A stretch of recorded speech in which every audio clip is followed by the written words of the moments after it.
Hello, this is FG back with part 5 of EU4 Anbennar.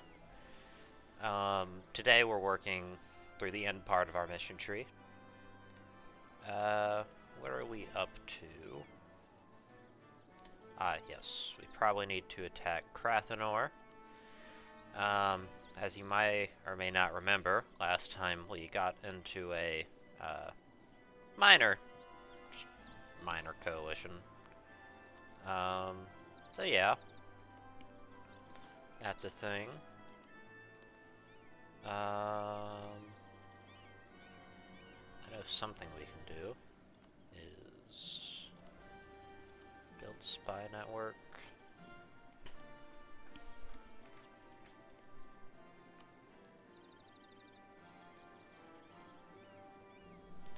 Yeah, we'll go after Skewer Drake.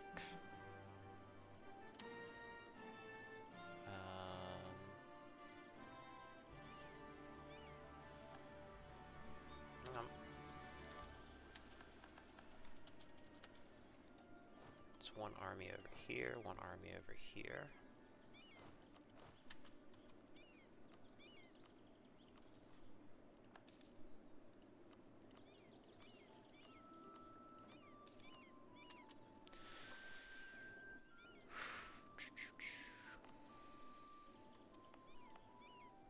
What about expeditions? Yep, we have an expedition going out.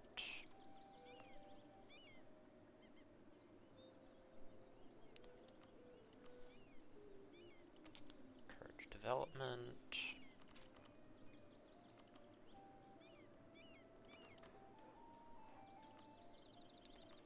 And deepening capital.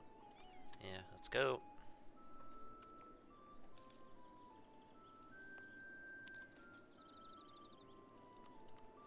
Also rebuilding the rails.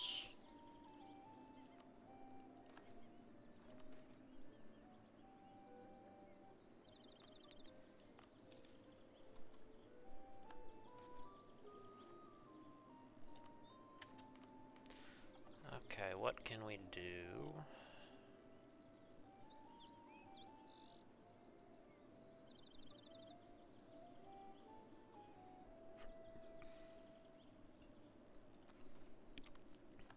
Yeah, we just want as many advisors as possible, because why not?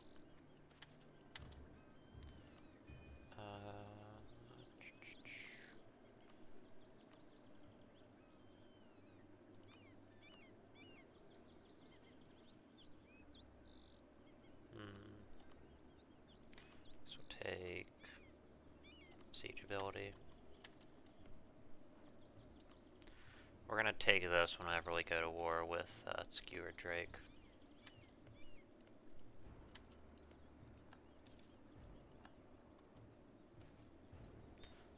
Ordstun hold specialization.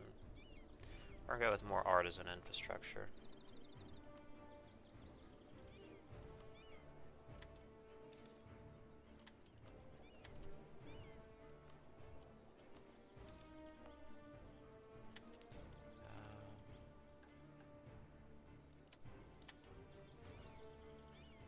Beautiful cavern profits. Always nice.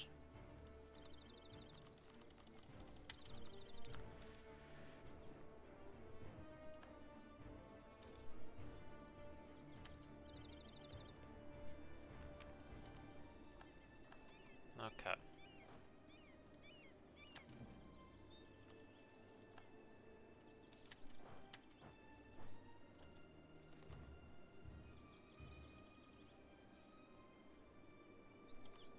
No, we'll just stick with our current advisors.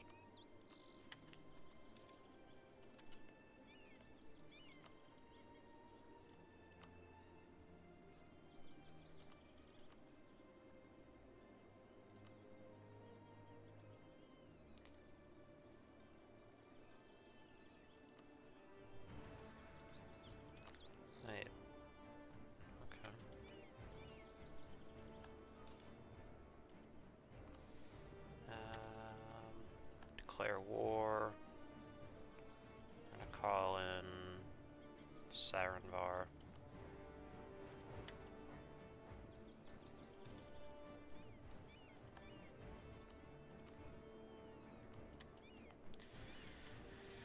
Bodad needs to be hold level 5 for us to do this.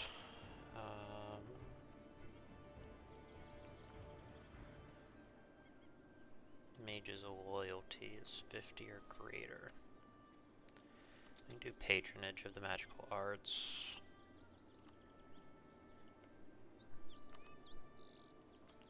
We can improve relations with Busolar as well.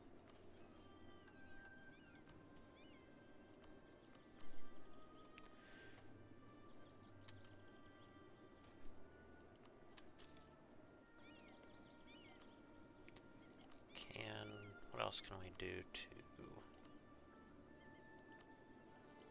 power actions?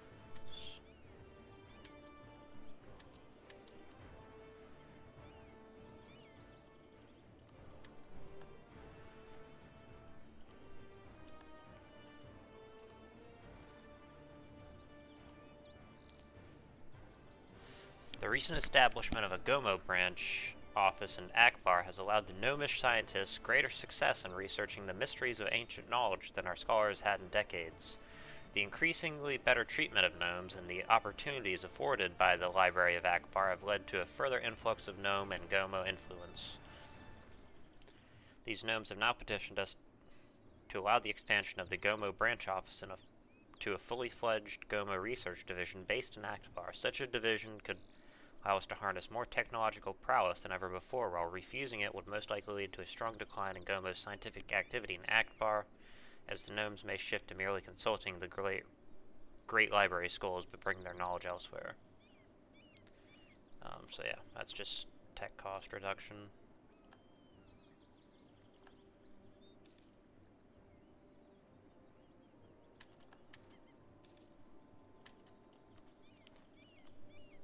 This because we have nothing else to use it on.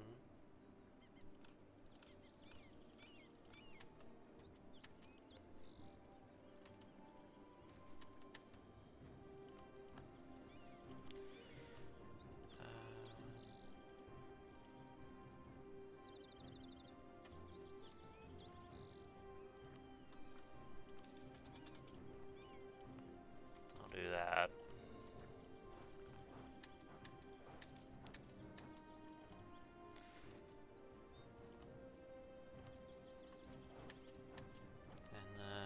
Take all of this.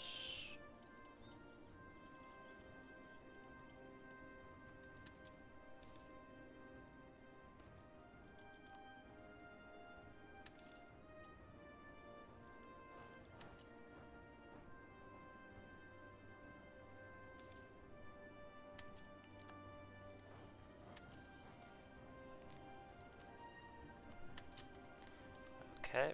What else? We want to rebuild the old Dwarvar rails.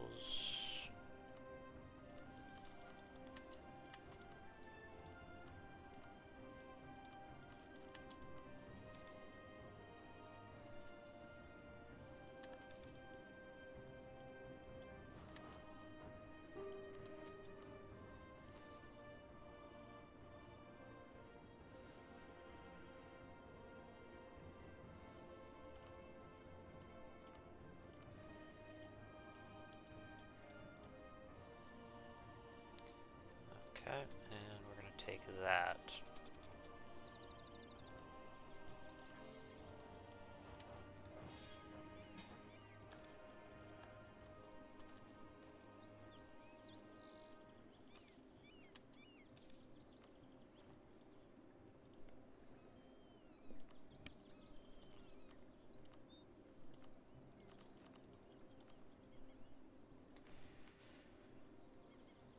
Number 2 great power. I think we're basically number 1 in terms of income. Still a ways away from being able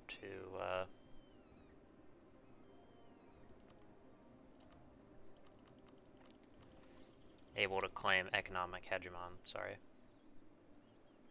Mind blanked for a moment.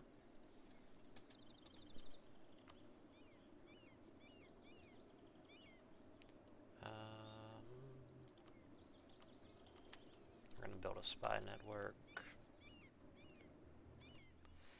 All of this is orcs, so this will all get flipped to our culture, our religion, just over time.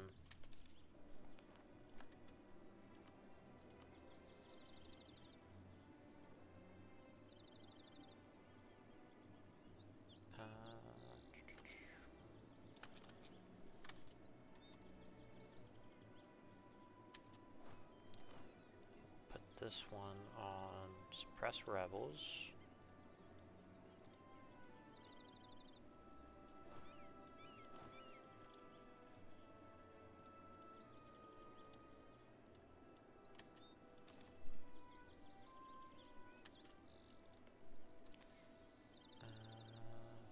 Also going to build spy network on Verkal Kazanand.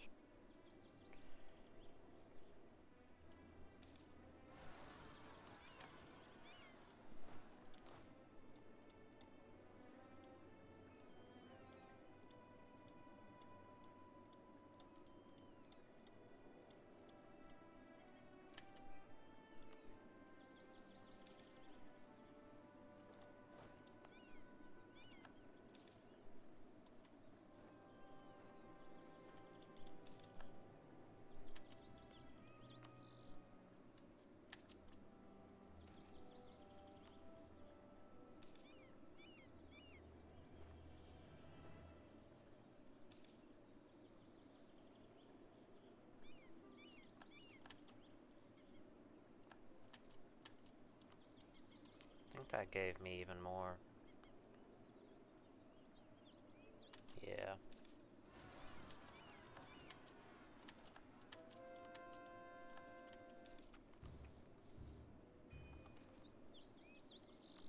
Orcish majority flee.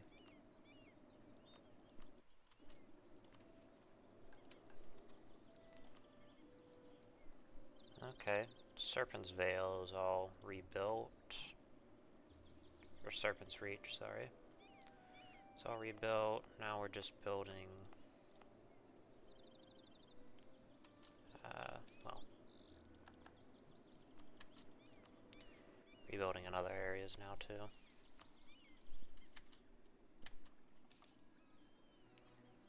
Where is economy action? Send gift.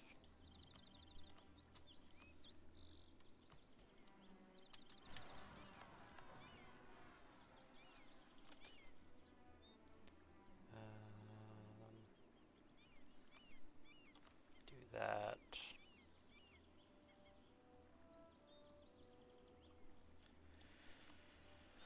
Okay, we need... that should be... yeah. 3 more mage towers.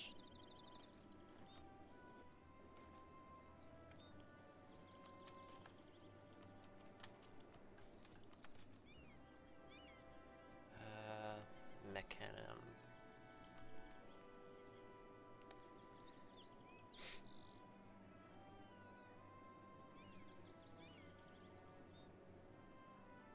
No, we're gonna add some gyrocopters. Why not? I think they're cute.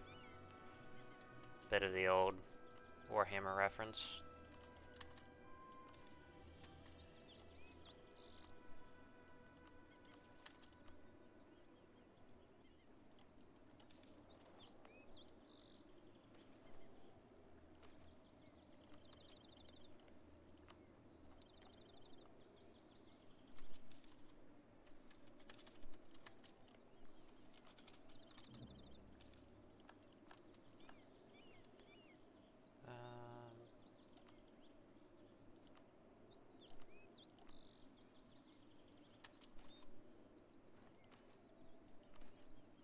Goblin refugees.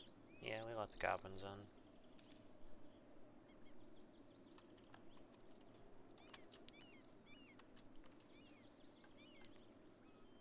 What are we looking like?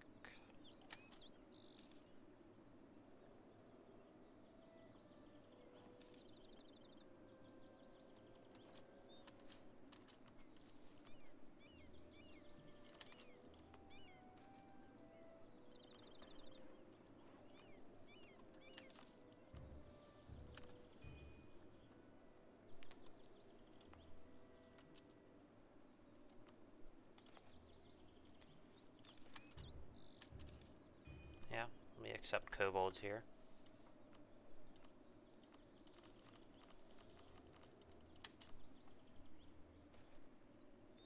Orcish majority flees. Good.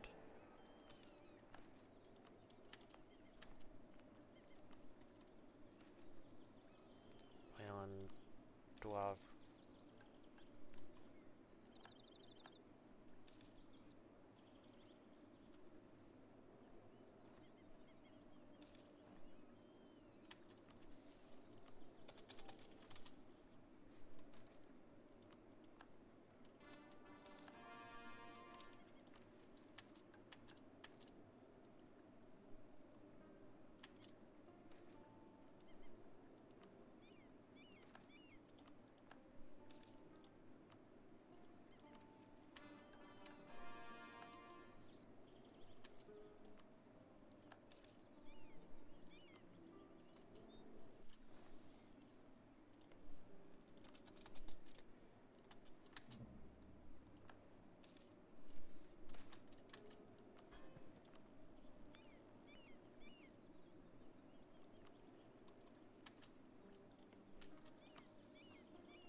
Orcish majority flees.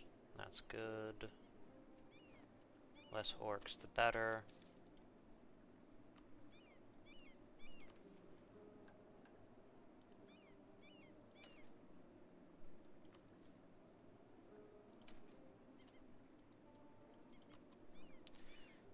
Okay, what else? Okay. We are going to call Sirenvar in, and we're gonna go ahead and annex.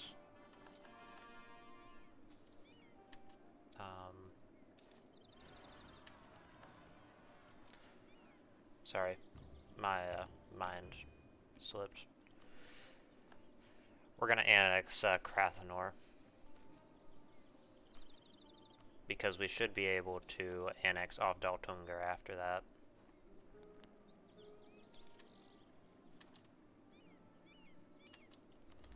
And since they are currently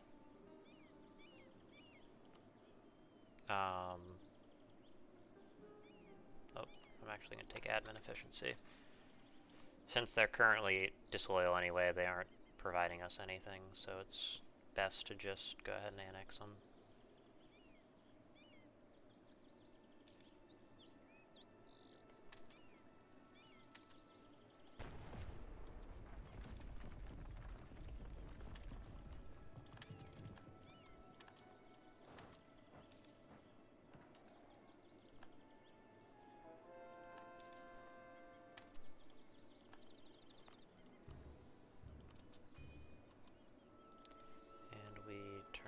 Over to Daltungar, Daltungar,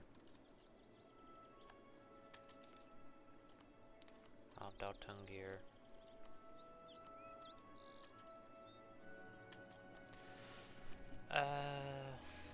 What do we want?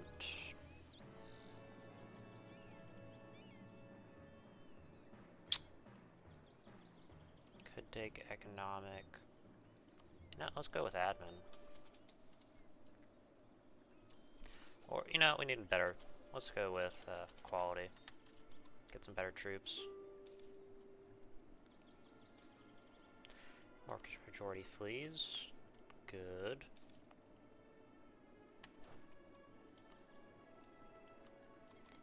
No, we don't want to unconditionally surrender. That'd be stupid.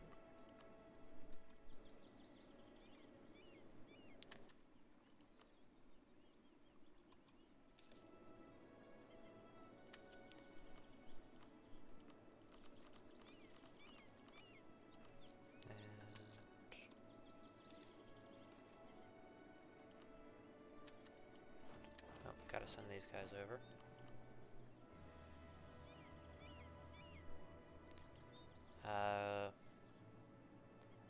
Repay them in full and send them back out.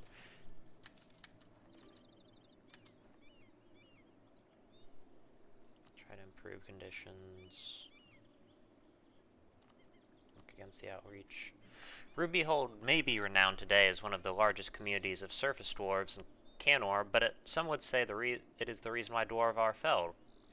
The hold was established by a group of independent dwarves who later swore fealty to all Dwarvar in return for protection and influence. In doing so, they were sent the finest ruby they had managed to unearth from their hold as a show of loyalty.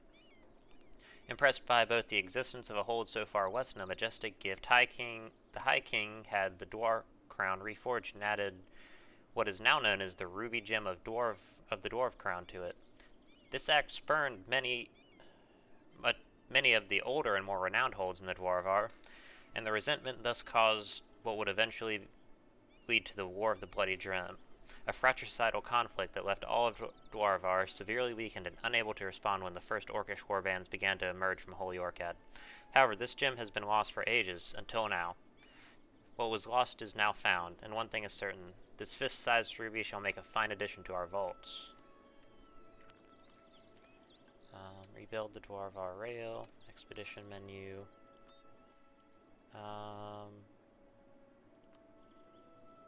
We'll go with Argrod 16, organize the expedition.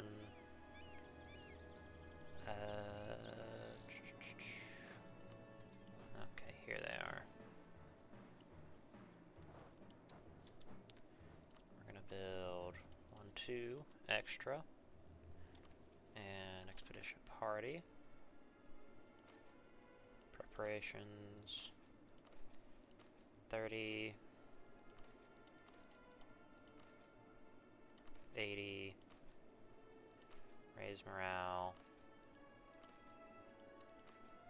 Okay. That should be good.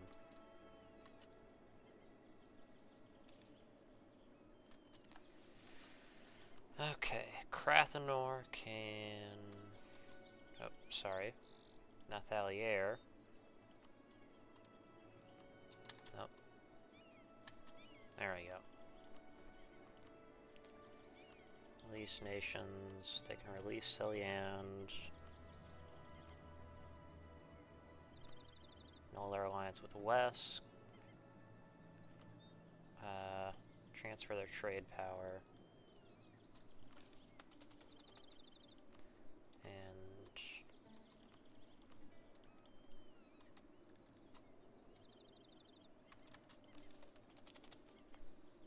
Okay.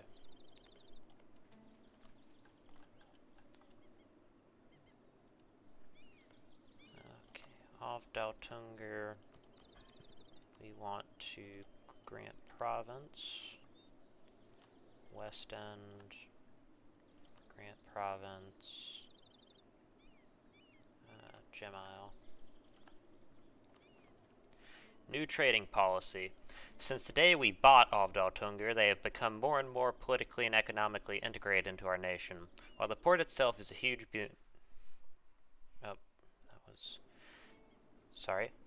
While the port itself is a huge boon for our commerce, allowing the hold to continue operating under a separate government is becoming pointless and burdensome. We should enact a new trade policy that fully integrates the hold territories into our states and manages the port directly. Ouch. For many years, we have deepened our political and economic ties with our fellow hold of Ovdaltungar, and it has become increasingly clear that for the most efficient management of our country, it would be best to take more direct control over our client states' territories.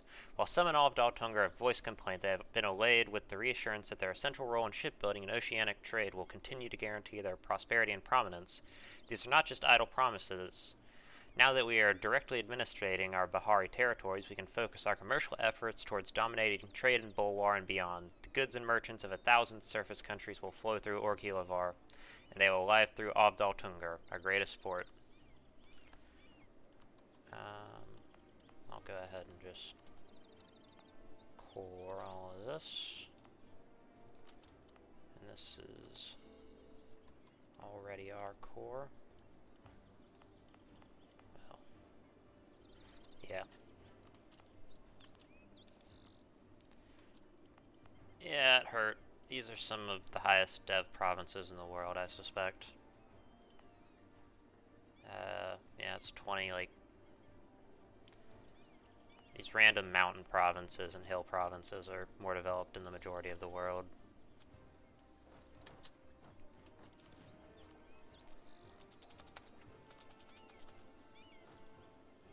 Okay. I want to get rid of these horses.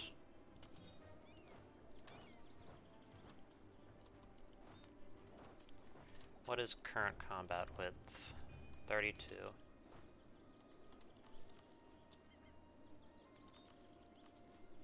Do a 32-24.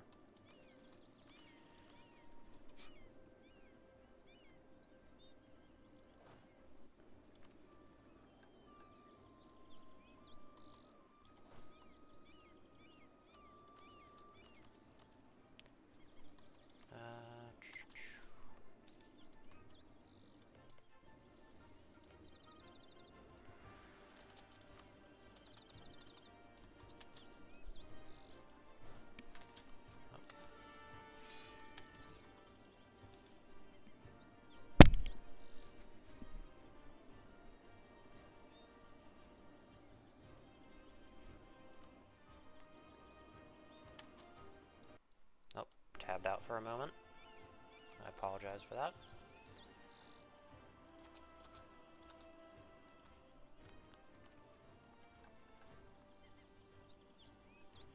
Reduced research regulations.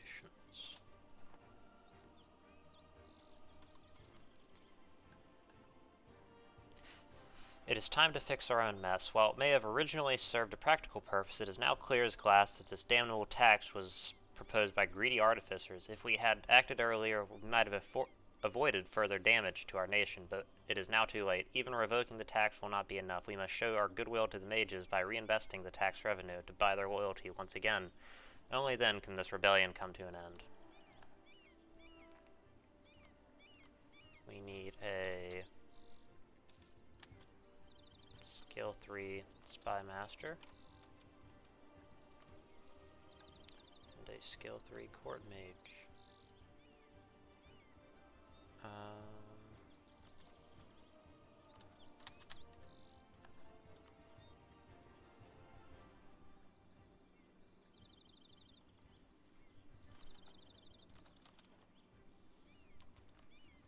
Okay, ensure future stability. The tax had a rather unforeseen consequence of pushing our nation to the brink of collapse. Citizens of Orghelovar are threatened daily by radical violence from mages and artificers alike, pushing us to the brink of civil war. We must create stability, and to do that we will need to strengthen our ties with the mages, either by enlisting them into the government or using a more underhanded method.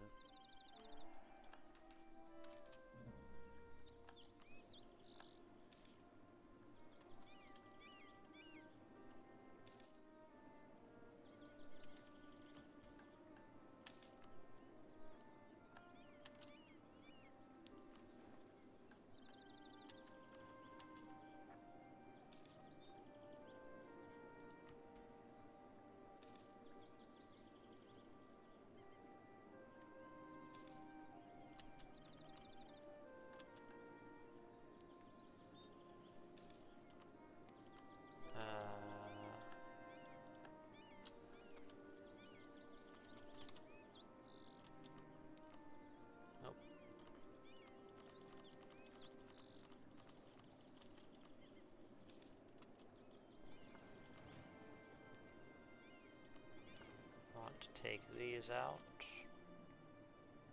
and have these guys protect trade in Rasan.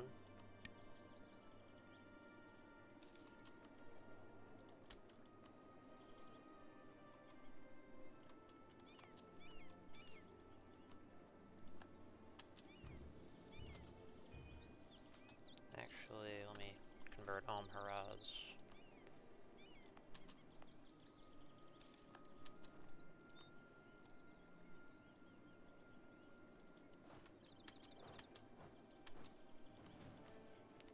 Missionary party, start preparation, manpower, 5,000, 6,000, start expedition.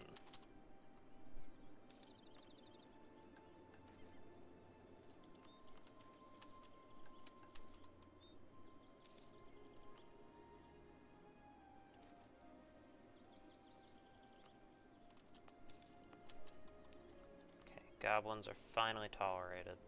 That's good. Holy Orcat has been restored. Good.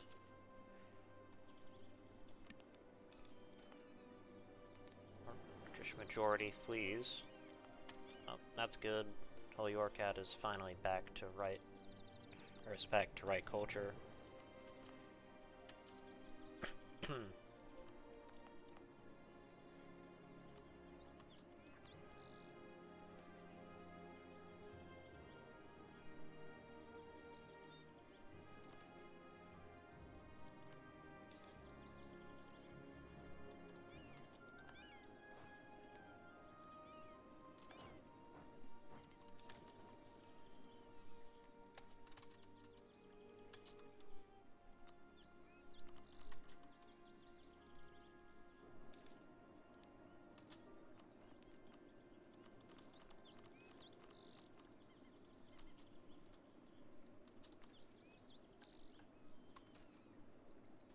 Black's Dame's tier bullets.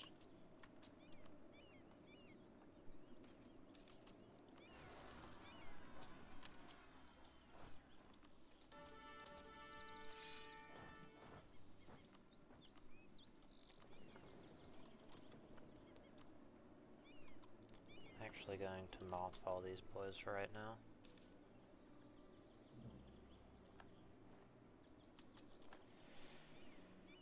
Okay. We're going to declare for Volkal Kazanand. We're going to call in Vamrahar. Sirenvar.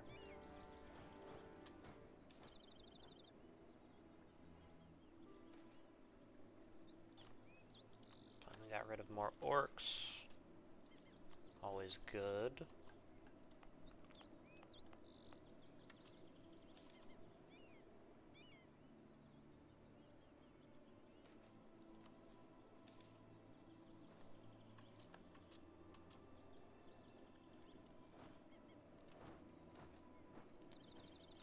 Yeah, we'll use the army.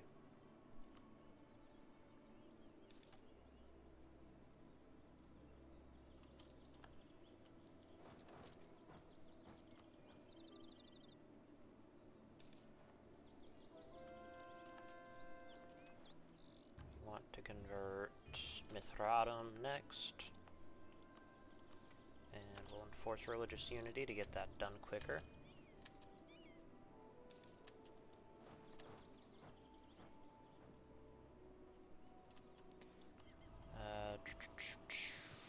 Next we will take bureaucratic history.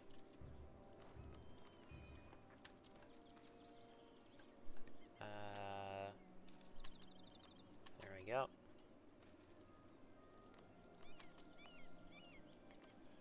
Can we...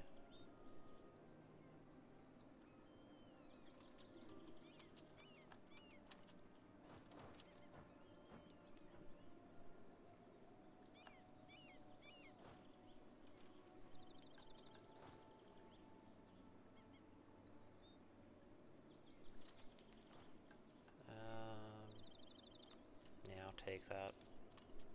You should be able to pay that off pretty quickly.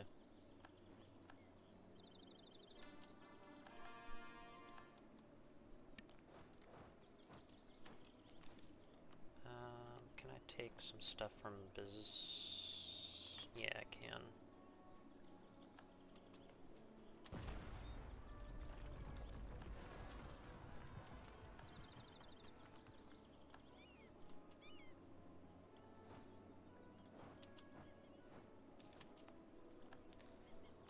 I'm actually gonna fix the fort situation over here a little bit. Don't need those forts. Don't really need this fort either.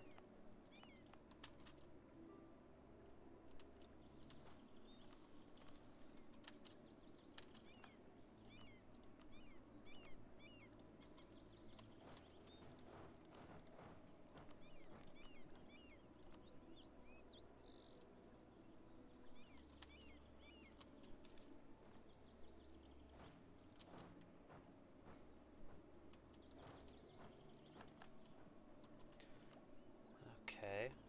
As far as admin, is there anything else I want to core? Yeah, I'll core this.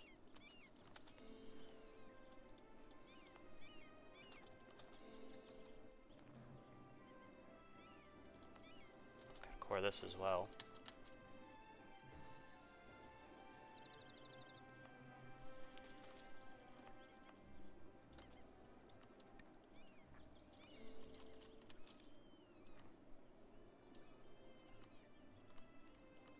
Okay, Biz still wants to stay in this war for some reason. Why is beyond me.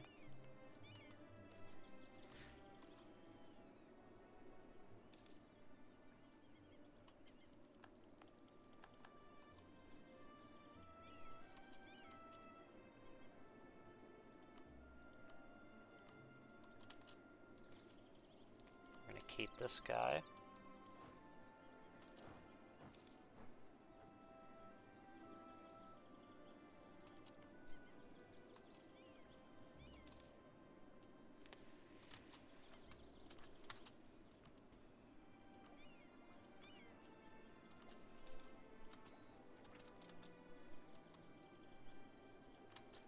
Okay.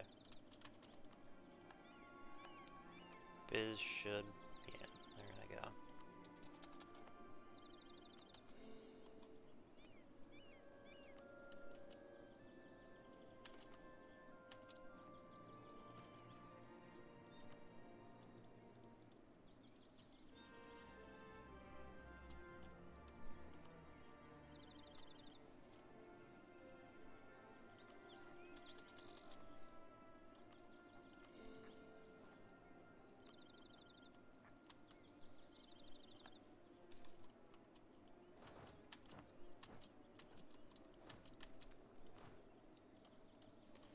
And this is all also our correct religion, so we shouldn't have as many problems with it.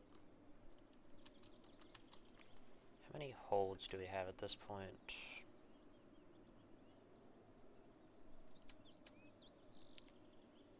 Um,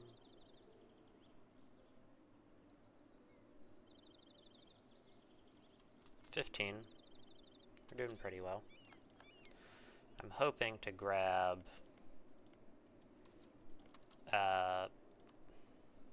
these 3 holds. Abdal Khanzad actually converted.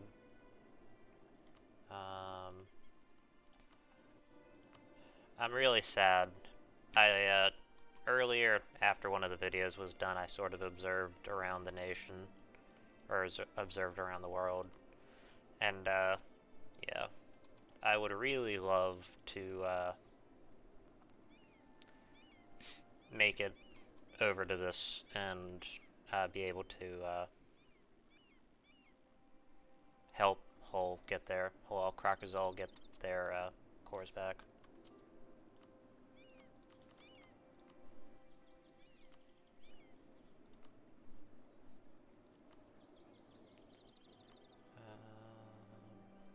Caught from Brisson.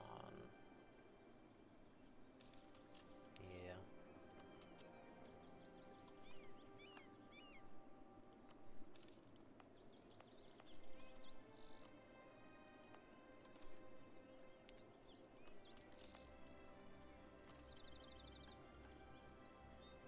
Force re-election, like the same guy.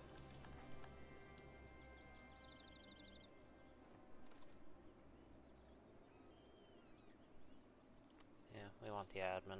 We're at capped at prestige.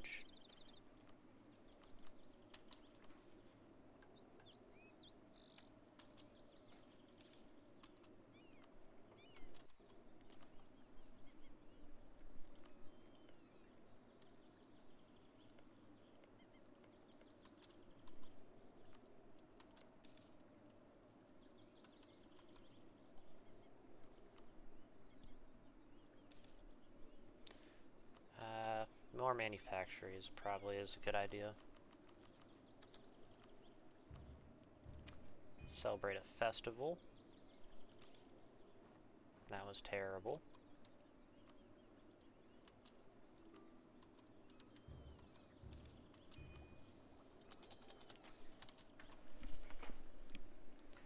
Urbanization.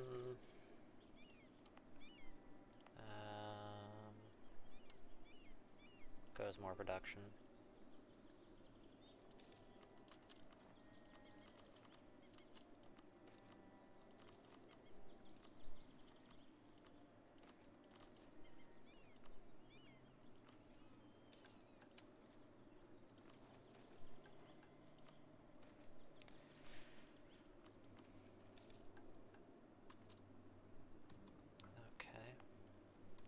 That's good. Start hold restoration.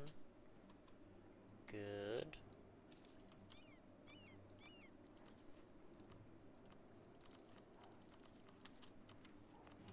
What are we looking like gov cap wise? Pretty good.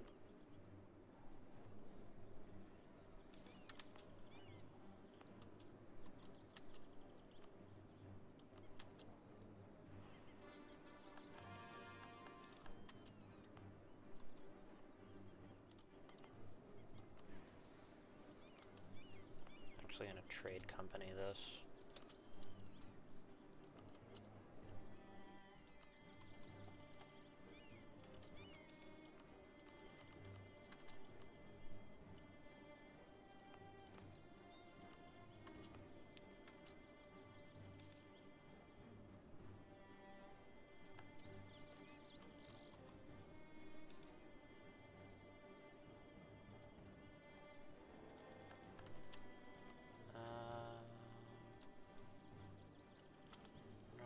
Fire him, and him.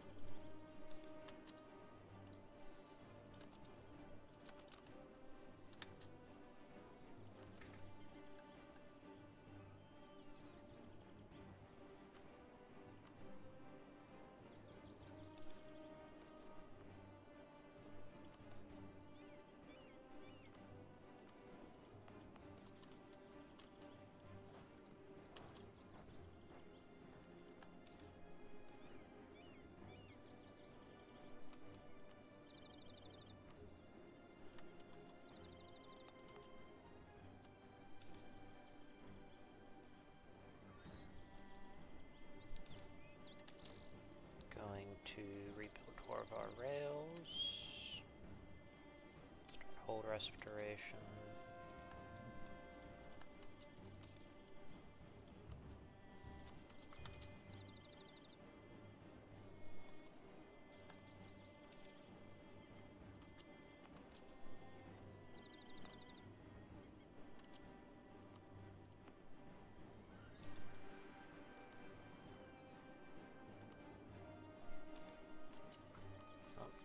Bar. No, I didn't.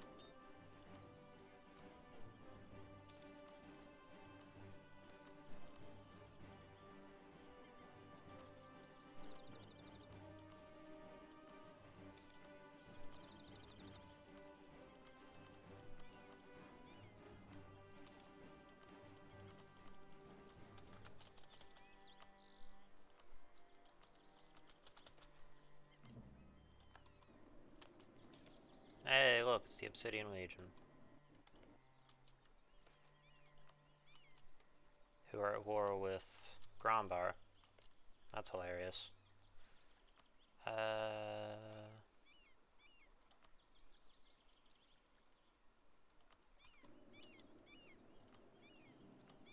know what? I hate the orcs so much that I'm actually gonna help out the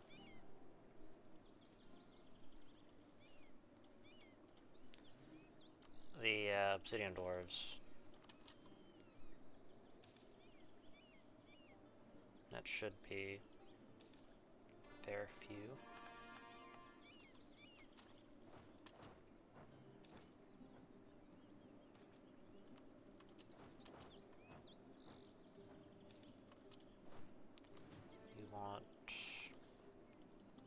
I want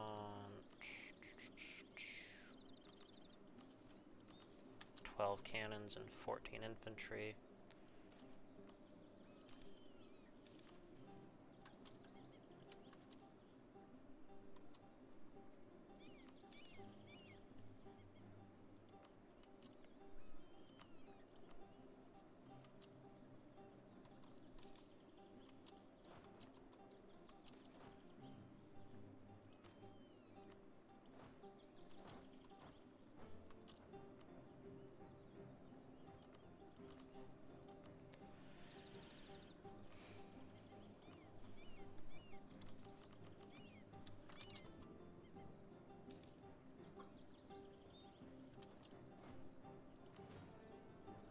That's a few more than I was expecting.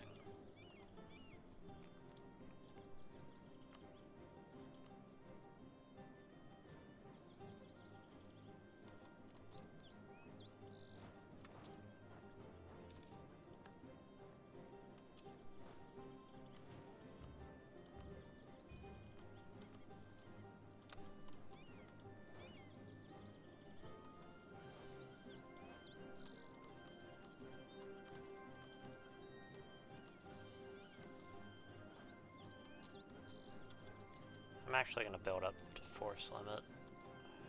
Well, not totally up to force limit, but roughly up to it. Okay. Place of the Mages. Some time has passed since what many of Orghelovar's citizens are calling the War on Magic. While difficult, the lessons learned from the conflict have allowed us to make more informed decisions on the future of mages in our country. This decision will be enormously important in the future of Orghelovar and must be taken with care. At long last, we have brought our institutions to heel. One thing has become very clear, however: the status quo is tainted and cannot continue. Our advisors, however, disagree vehemently about what exactly needs to change. Some demand retribution. The mages were fundamentally disloyal to Orghelovar and should not be welcome still. They should be exiled for what they have done. Others, however, argue quite the opposite. The protests and rebellions have shown just how reliant we are upon the mages. We should elevate their position above the scientists and ensure that we are not put into this position again. A small number of advisors, however, see a third path. They believe the root of the problem lies in the division between scientists and the mages, and want to restructure the council on a fundamental level. Research and practice of magic, they argue, must intertwine lest we lose sight of progress or lose grounding in reality. This final proposal is broadly viewed as utopian and unachievable, especially now that there is already bad blood between the group.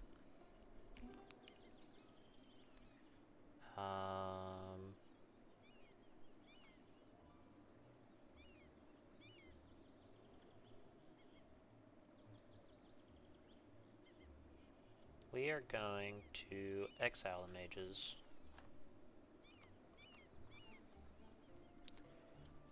Because...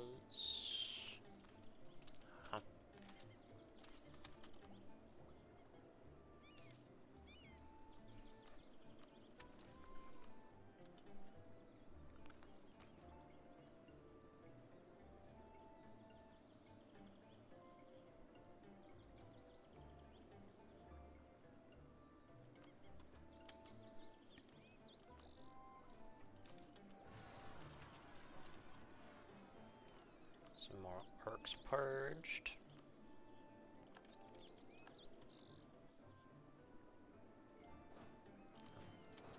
Left that army over in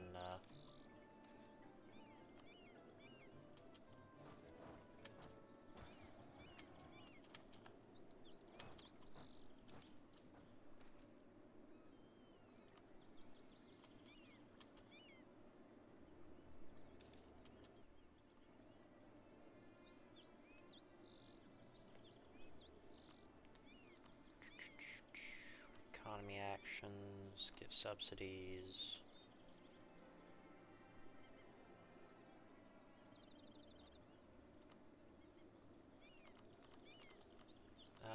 What can I do? Economy actions, send gift. Send them a gift of 1,000 gold.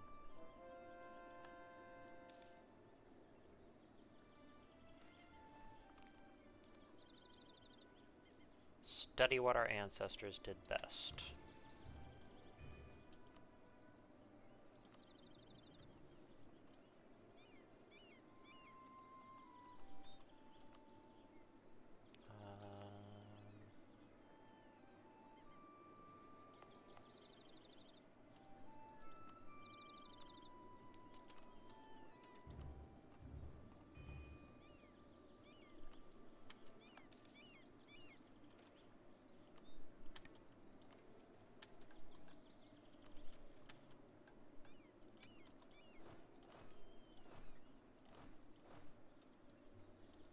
Need a leader for this one.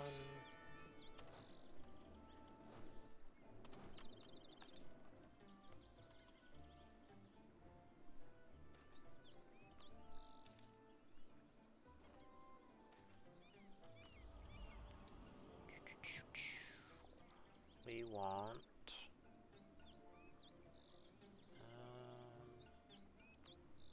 let's take economic development.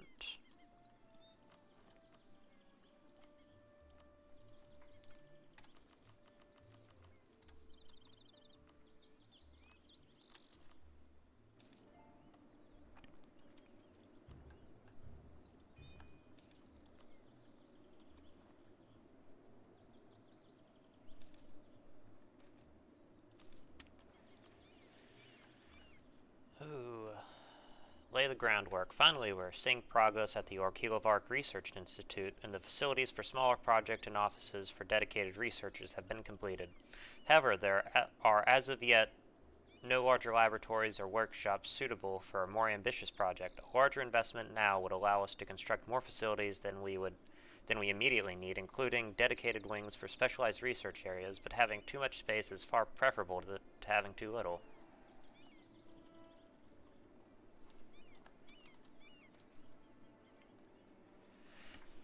The mood in Orghelovar was subdued. Despite our recent great awakening, the glassworkers are growing unsatisfied with their craft. While it is undeniable that our glassworkers are the finest, it has always been this way. They have not truly innovated or been challenged for many generations, and their passions are beginning to cool. For the first time since our ancestors began making glass, we can see new scientific possibilities on the horizon. Our gnomish scientists have already made great leaps in the study of other materials, and with their assistance we may gain a deeper understanding of glass.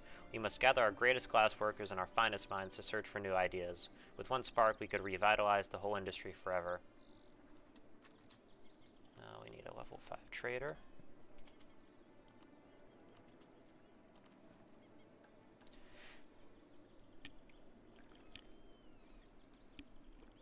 If you want to improve, it is fast to learn from the wisdom of others.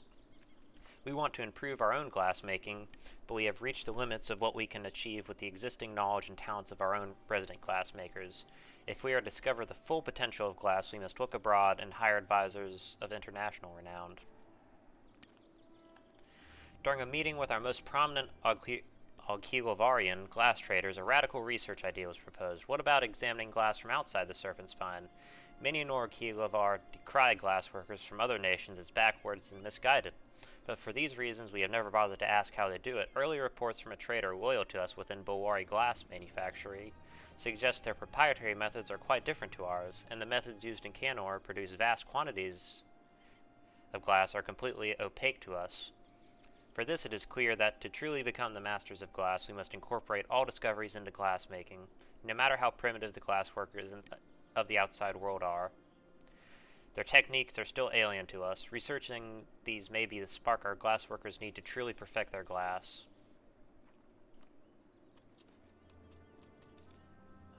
We need...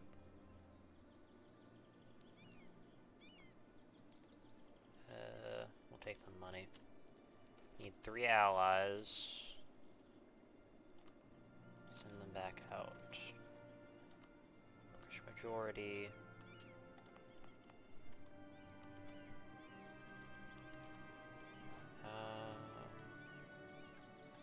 Improve capital, artisan, infrastructure.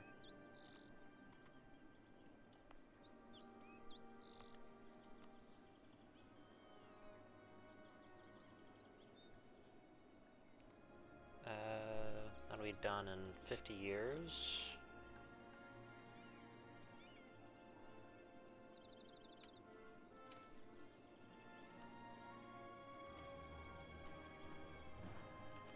Preparations, prepare supplies, organize, there we go, raise morale, prepare supplies, do that,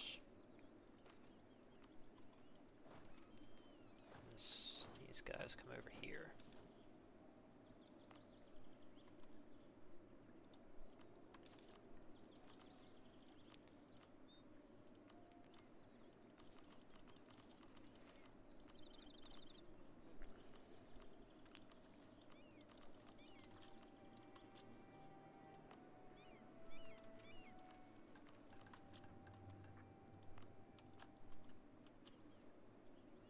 Okay, so we need Western canor. We need glass making buds.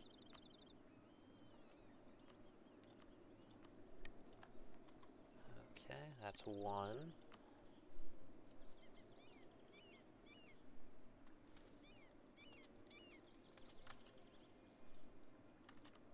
Two. And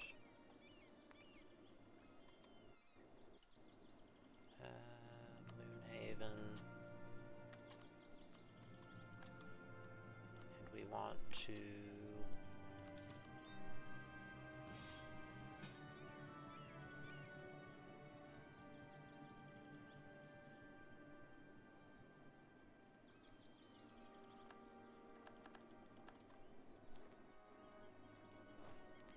I'm just going to continue drilling troops and pretend like there isn't a war going on.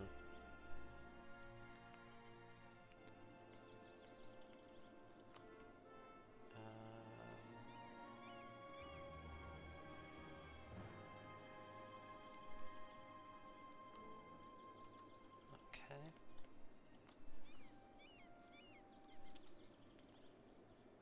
Relations, improve relations.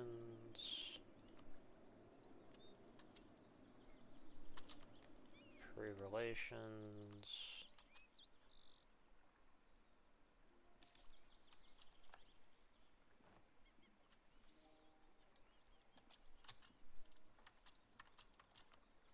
Improve relations. Okay, what can we do?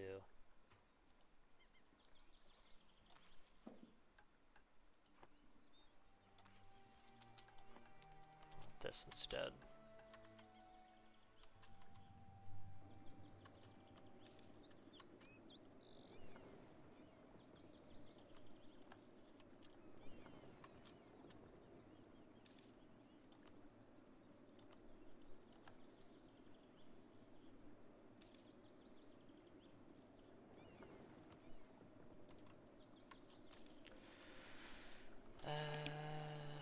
No, we don't want that. Take this.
Clear as daylight. Our new trade networks with the surface dwellers have given us valuable insight about which glass industries in Holland took Orghelovar's place in the market after the hold failed. Naturally, their skills do not surpass our own, otherwise you will surely already have heard of them. Still, learning about these surface glass makers could provide new perspectives and help us improve our own crafts.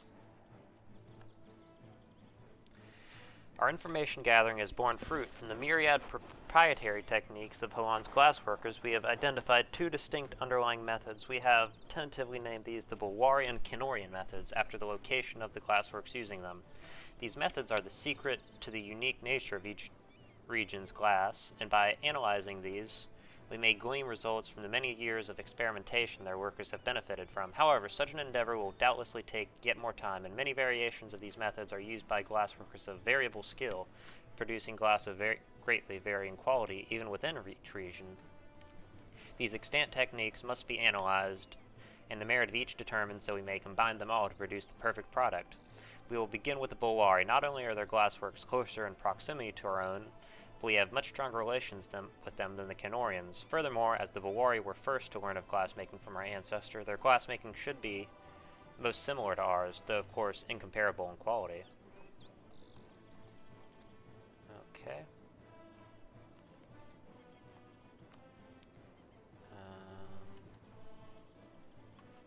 We want to dissolve this alliance and dissolve this alliance. I did not know that would take away 2 stability, but that's okay, whatever.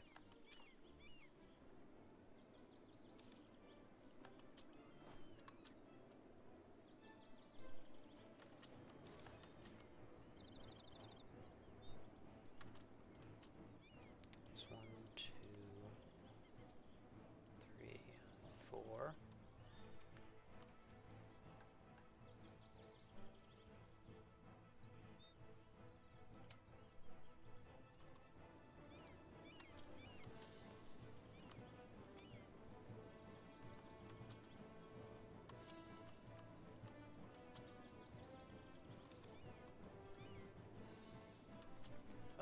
I forgot expeditionary party, start preparations and manpower.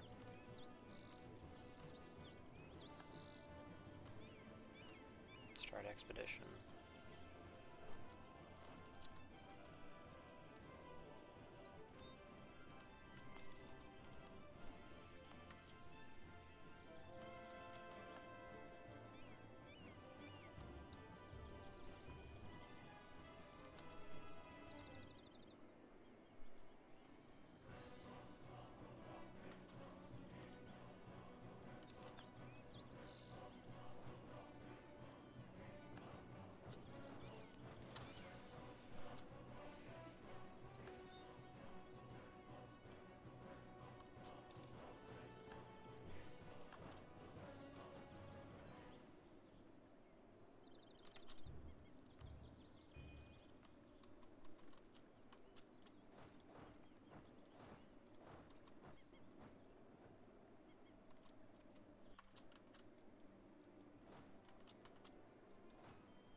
Take missionary strength.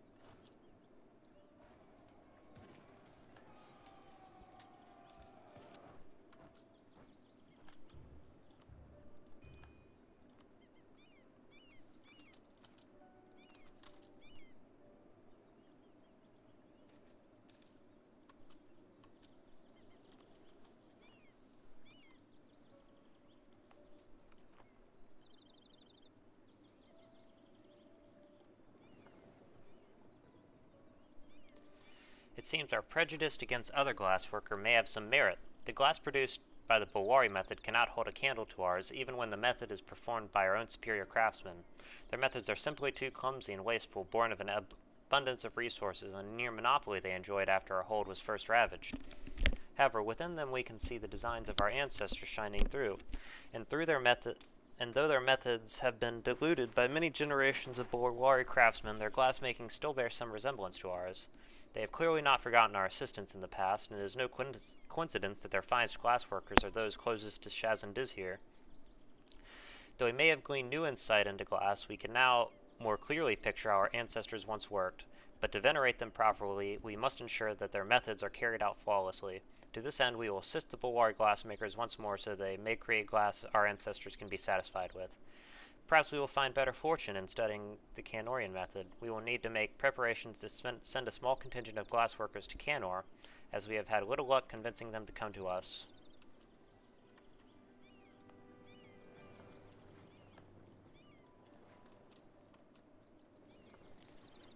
Okay. want to turn this to defensive edict.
Once again, our glassworkers are disappointed. The Kenorian method invariably produces glass of even lower quality than the Bulwarian. It is now clear that Holan needed the guiding hand of our ancestor to produce any semi-decent glass. Nothing useful at all can be gleaned from these methods, and many of our citizens are mourning that such a noble art can be performed so barbarically. Curiously, despite the lower quality of the glass produced, their glassworkers are much happier and more motivated than ours, in part due to their more relaxed working conditions and standards. The trip was not entirely a waste, though. Traders in Canor are well aware of their lower quality glass and have often sought higher quality pieces. Once these traders have laid eyes upon Orghelovarian glass, we had brought with us to compare, our workers were inundated with offers of purchase, with more to come in the future.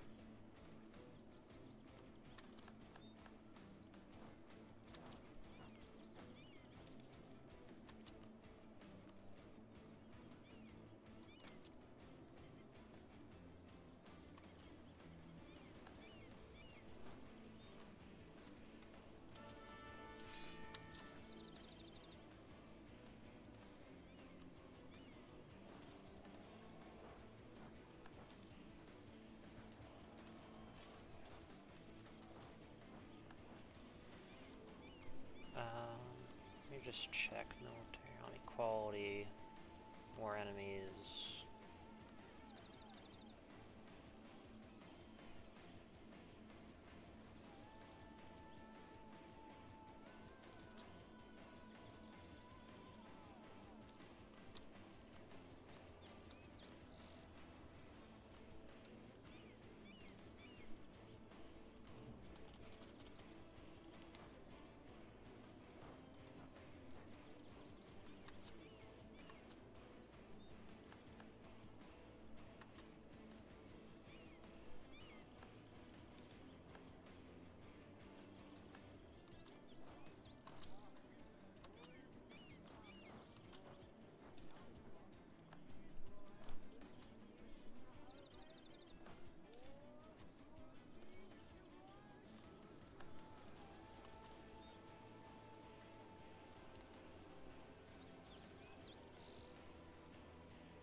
We want Skull Crusher brigades.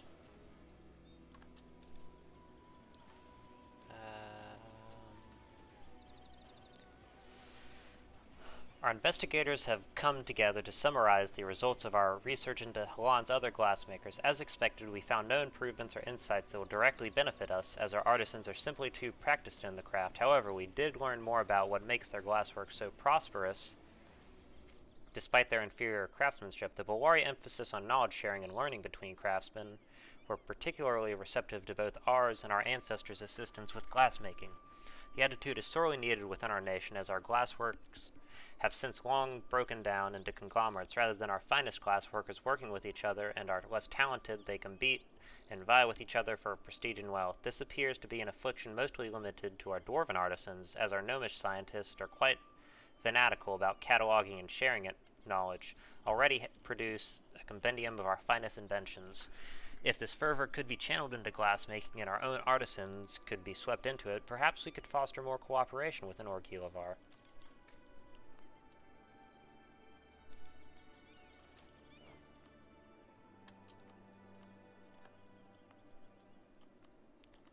I want to build this.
We want, I'll just take that.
Religious unity.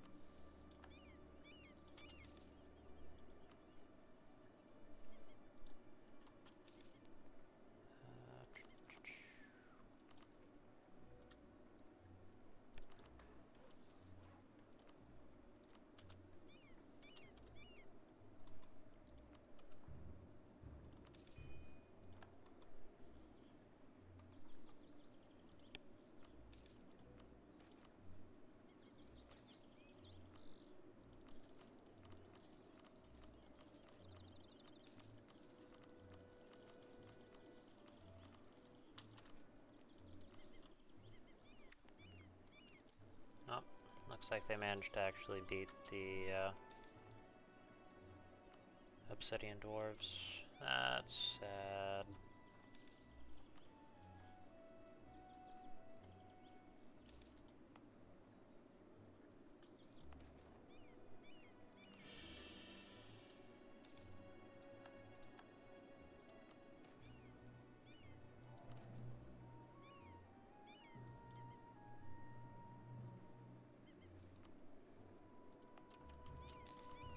What's our artificer capacity looking like?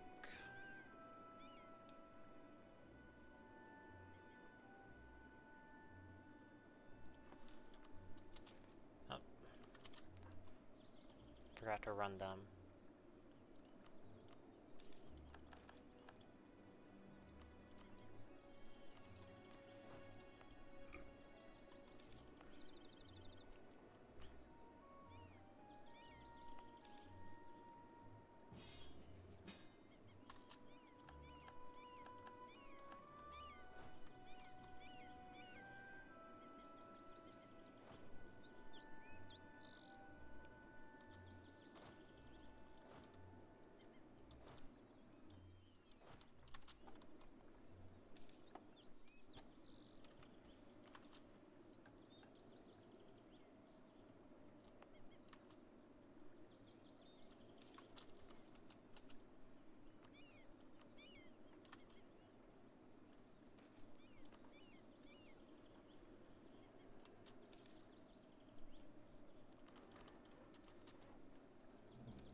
Take advisor costs.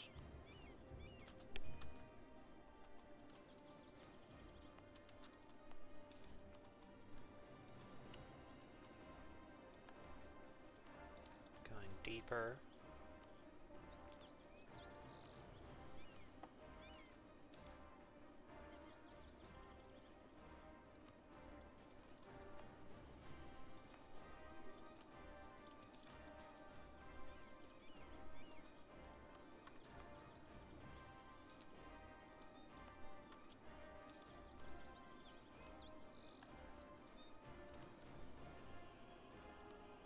Finally, they fled.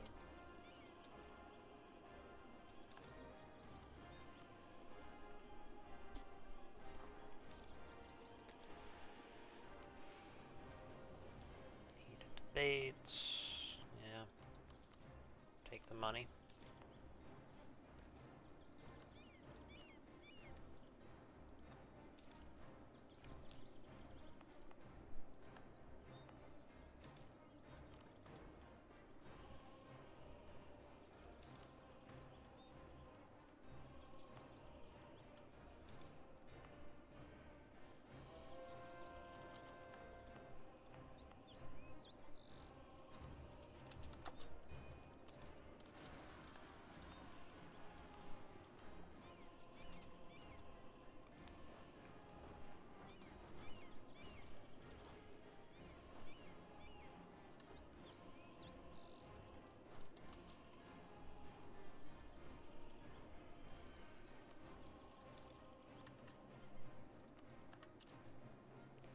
Goblin migrants. Yeah, we'll take the goblins.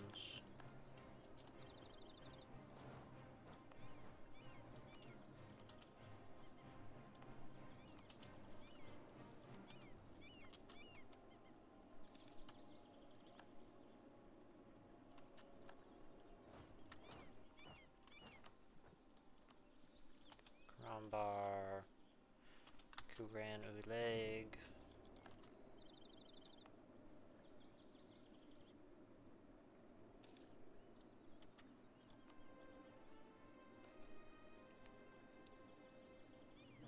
Send out some scouts, get the money.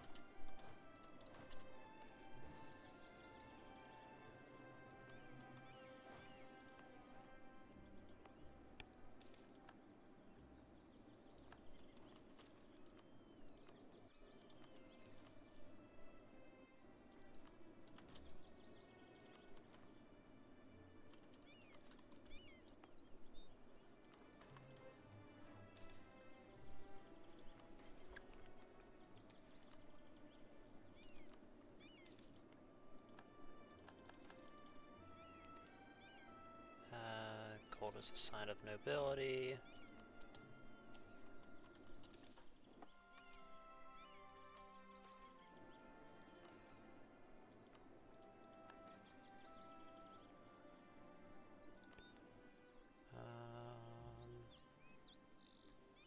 Pay them in full and send them back out.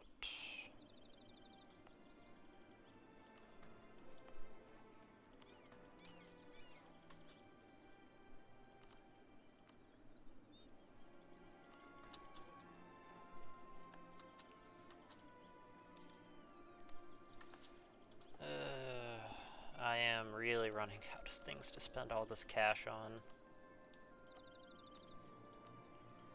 I suppose, yeah, state houses.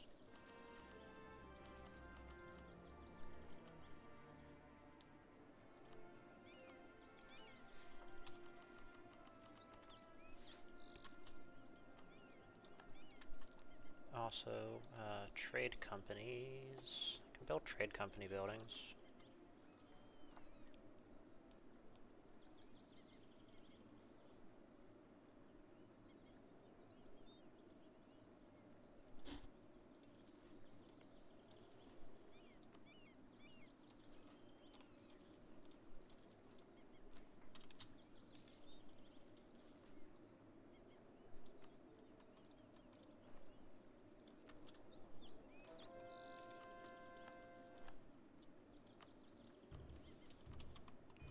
We want, just call it 50.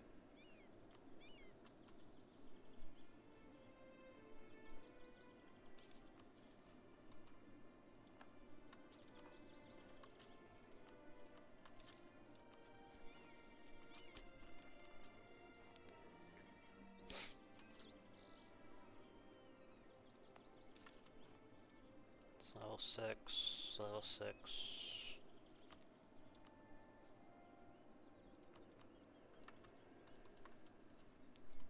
Okay. I can do that.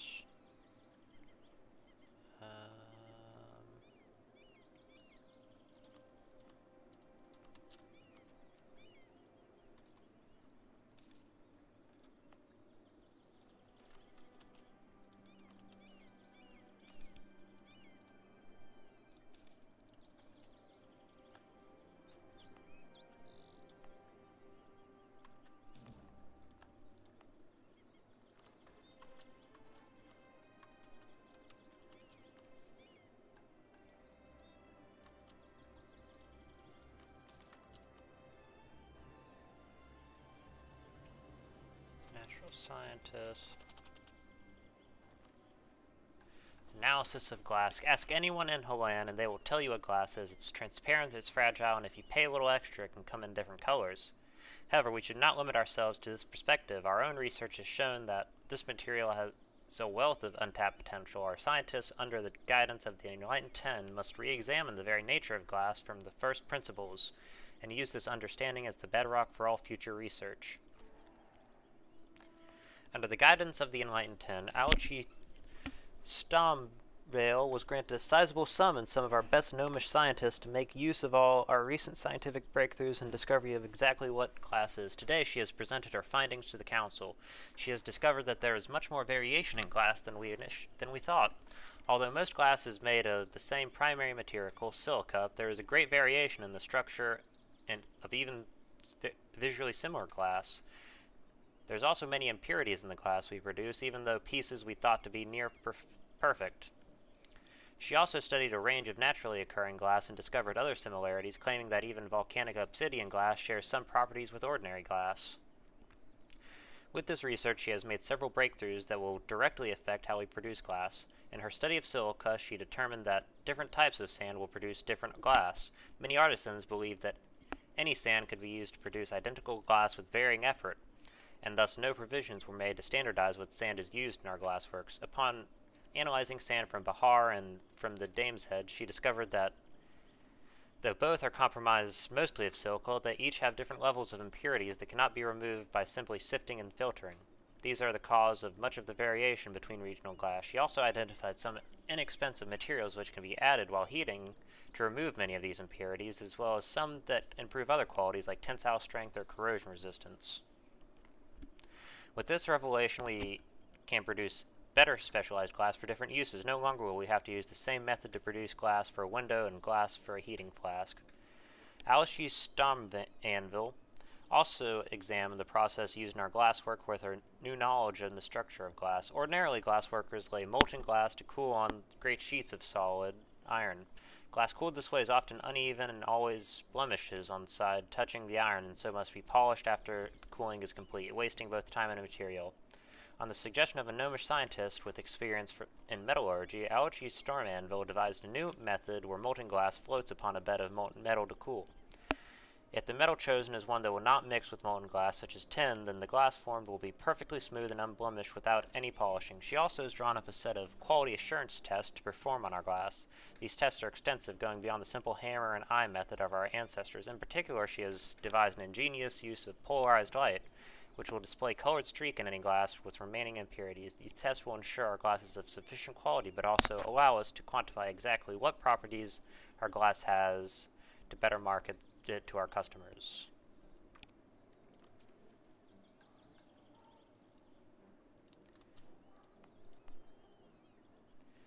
Okay. There we go. And we actually are going to upgrade him to be level 5 as well.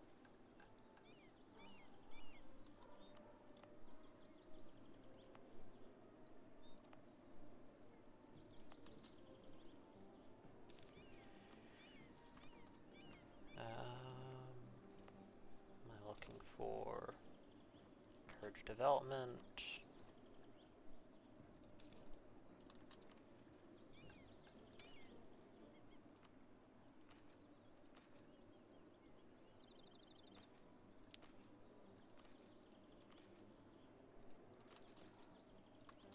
Advanced artisan infrastructure.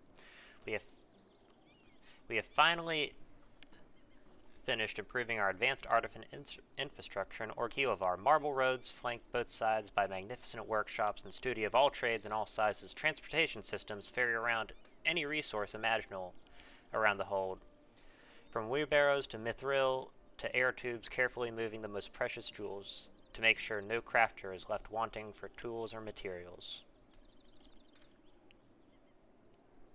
And we will get the ornatorium, which is this one. A living district of beauty filled with all kinds of machines that both automate the creation of goods and help masters detail their crafts in ways unknown to the surface world. So yeah, this gives us extra trade efficiency. Trade goods, goods produced. Let's see. Goods produced. 31 goods produced. Yeah, we kind of have sort of cornered the whole glass market thing.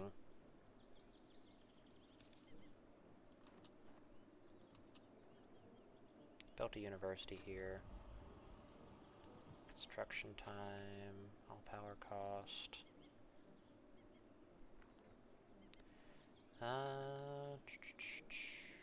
We want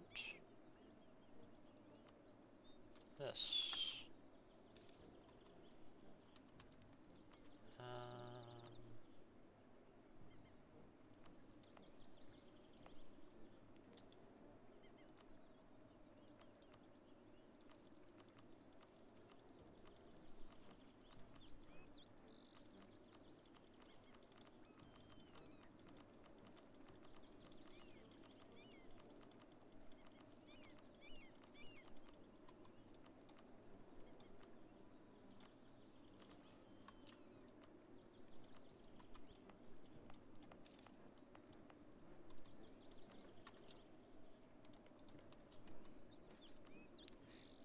keep him. Force re-election. There we go. We're actually going to take Miltech.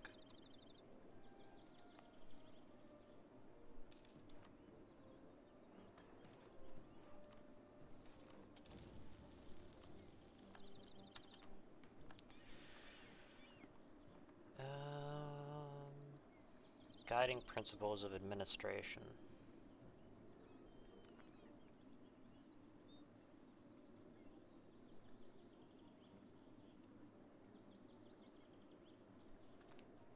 We're going to take that.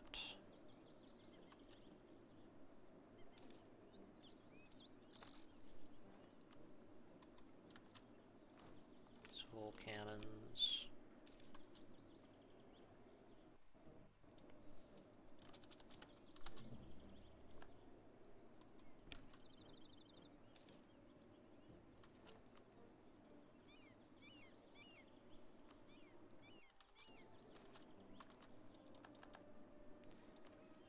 Expeditionary party, start preparations, send manpower. It's Argrod 8, sorry.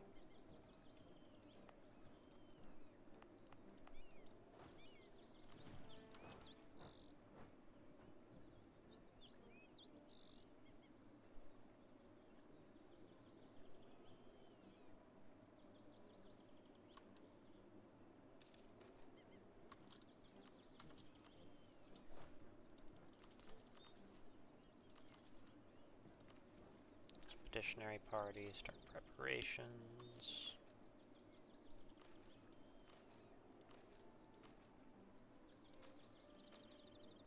Prepare supplies.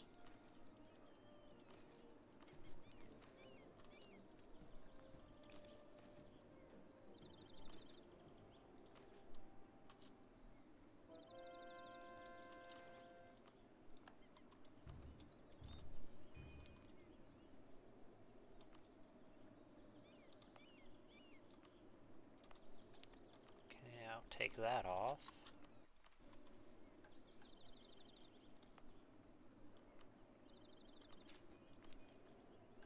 Deepening the capital.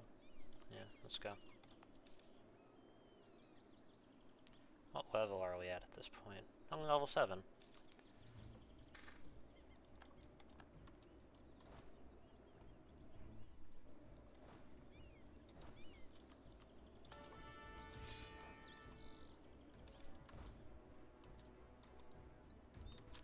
Combat width now is 34. Oh, tabbed out for a moment.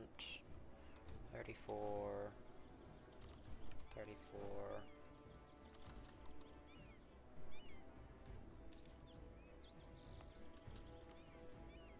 Expeditionary, start preparation, send manpower.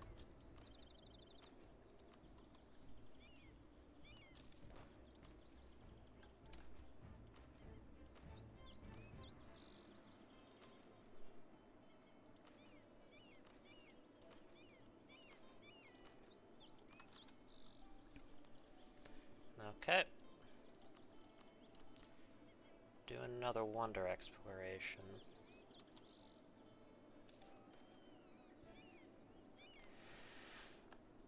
As we descend into the dark depths, the path to the fabled facility forks, revealing two ways forward. A stream of molten lava scattered with remnants of piping dictates that the most direct path forward is along its banks.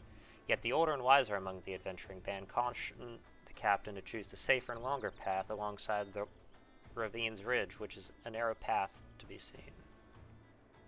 We're going to follow the lava stream.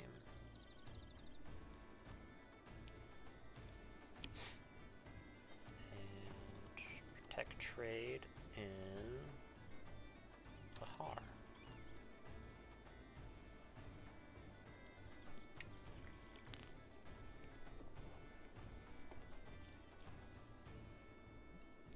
First it was a mere rumbling sound in the distance, but as it drew near, it became clear that the stream we had been following would soon rise, with splotches of molten rock already covering the path to our backs. Soon enough, the rocky pathway will flood in its entirety, and nothing will be done. We will soon rest beneath the glowing waves. False alarm or part type. Okay.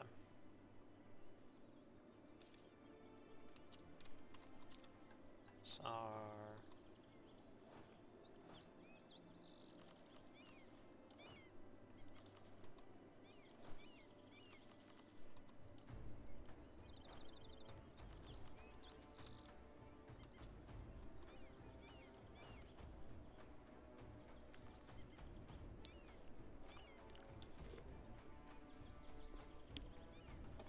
Of the many sights to be seen beneath the surface, few are as rare as the Naga. A serpent with the face of a woman, these crafty spellcasters can make quick work of an adventuring party. Using strategy and cunning to outmaneuver greater enemies, slumped over dilapidated turbine is one of these rarities, adorned with charcoal black scales and lightly snorting with a satisfied grin. Fortune appears to remain with us. Let's attack the creature. The slaughter was swift, and the spoil was wonderful. The serpent was flayed with due haste, and its meat mixed into our food stores. All seemed right in the world until our men began dropping like flies. 1, 2, then a dozen more. Panic ensued, until the cause became known to us. Nagas possess acidic blood deadly to ingest. Worse than that, it appears as though a large portion of the food stock has been contaminated.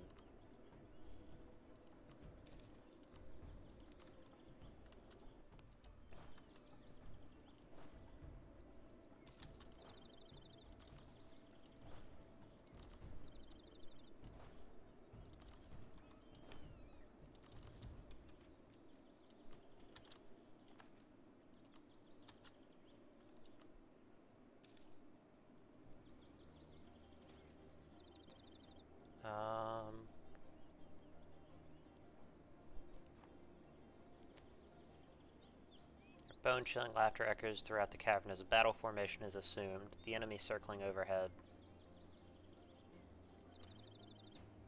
As the clerics chant their miracles, the flame skulls vanish into puddles of residue, coated in holy water to prevent resurrection.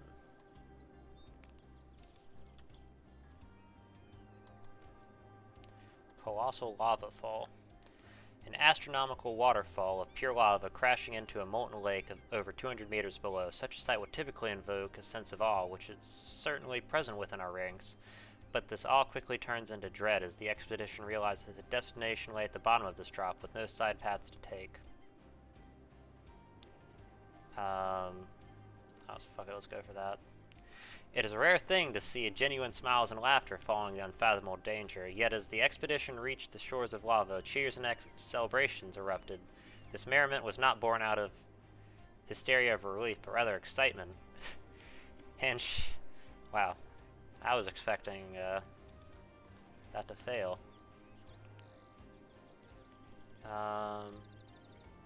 Repay them in full and send them back out.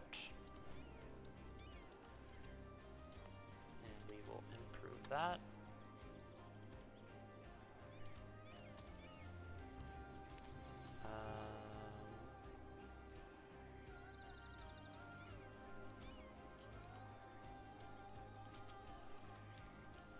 Okay.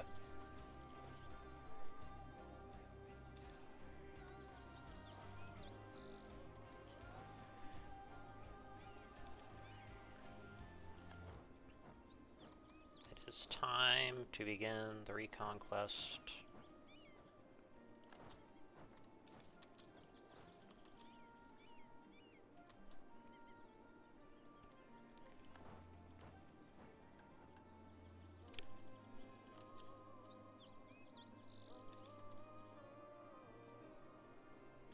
Okay. I just realized we're at 141, so I'm going to go ahead and call the recording here. Well, actually, can I'll do this mission. As we expected, our investigation of the glassworks of Canor taught us nothing. We did not already know about the crafts of glass making. However, we did learn how working conditions can impact the quality and quantity of the finished product. If we were to improve the conditions of our own workshops, production efficiency would increase. But such reforms would go against the Dwarven tendency towards hoarding wealth for oneself. It might anger some parts of the workforce. Better to do it anyways, it's for their own good after all. Orghelovar has been born anew, and our people emboldened by the success over the Horde Cursed who had slowly come to control most of our nation. Already there are calls for even more sweeping reforms to workers' rights, particularly within the glass industry, as both of our most important and most venerated professions. With the assistance of Orghelovar's gnomish scientists and finest advisors, we have distilled all of the research we previously collected into Helen's glassworks, and the lessons learned from the Horde Curse into the most ambitious set of reform ever attempted in our nation. Firstly, the glass industry will no longer be controlled by a select few. I'm actually going to move these guys backwards. Okay, I can go back there. I can go back there. This guy can come over here. Firstly, the glass industry will no longer be controlled by a select few. As the cornerstone of our economy, society, and culture, it is essential to Orghelovar and thus will be nationalized and completely owned by our administration. No longer will profits be siphoned into the pockets of the owners at the expense of the common worker. All profits from the glass will be fed back into the state to fund our projects directly, and workers will receive proportional and untaxed share of these profits, ensuring they are both incentivized to and can benefit from an increased production. With the corrupt owners gone, we can standardize glass production, allowing many of the unreasonable standards and targets for glassworks to be lifted. We must be careful to prevent our workers falling into repetitive dullness, and so we will allow the glassworkers more personal freedoms to choose how they and what glass they produce, so long as it meets our quality standards.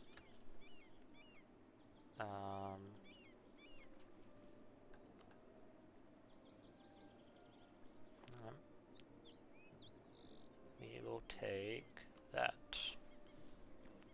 We will also foster a combination of both competition and cooperation in our workers. We will greatly incentivize the sharing of knowledge between glassworks and sponsor artisans to lead regular workshops for our glassworkers to improve their crafts. We will make leading positions within glassworks only available to those who can win a majority vote of confidence in the workers.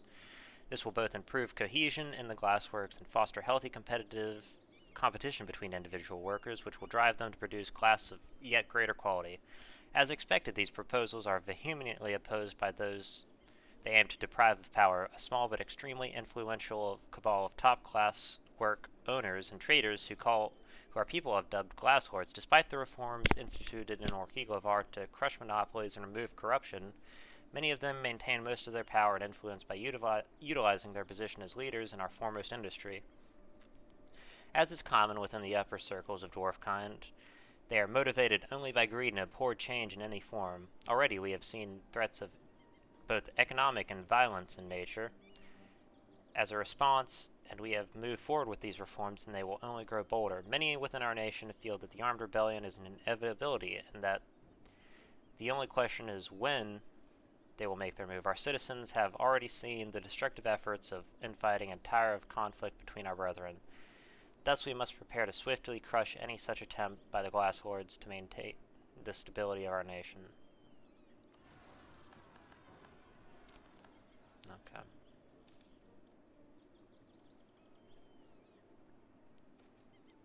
Honest merchants of Orghelovar.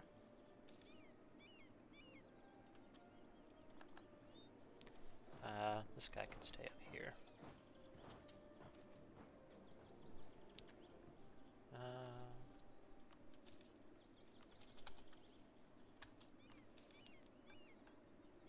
We'll centralize hold operations. Gorburad, Kaznand, Yorkad, Hall of the Ancestors.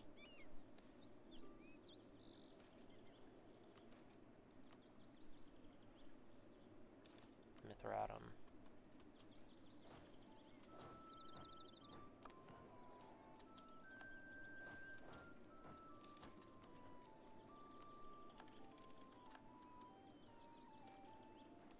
Soft rock.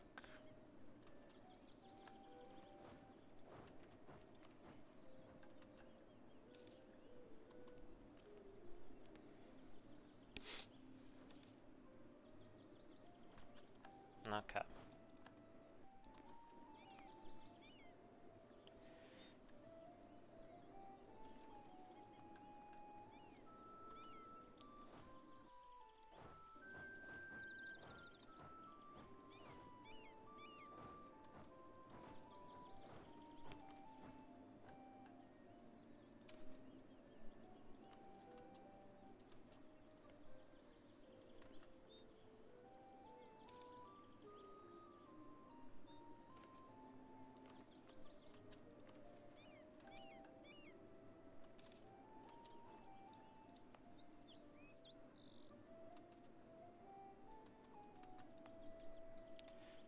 Okay, so we should be basically upgrading Chol. Okay. Digging operation, digging operation, digging operation.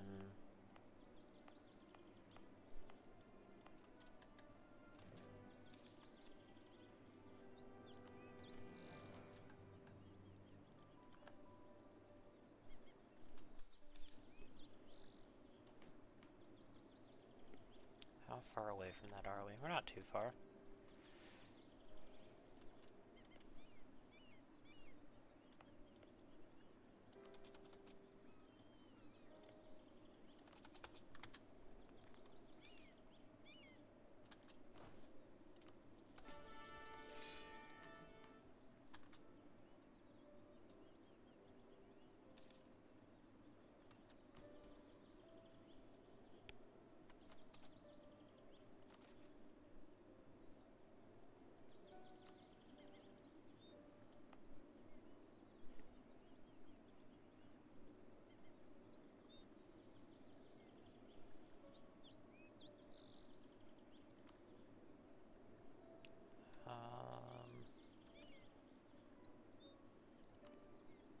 Buildings.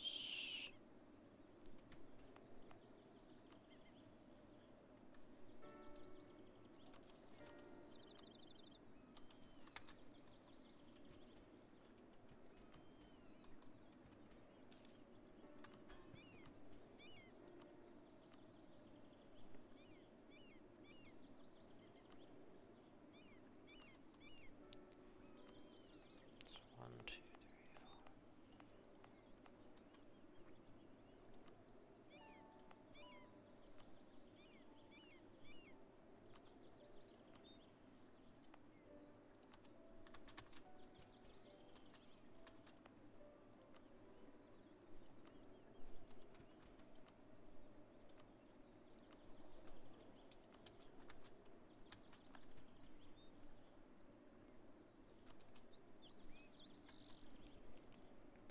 Okay, I'm gonna call it here. Thank you for watching. This has been FG with part 6, I believe. Next episode, we're going to be going in on to Grombar, and we're going to just start trying to annihilate them. Alright, have a good day.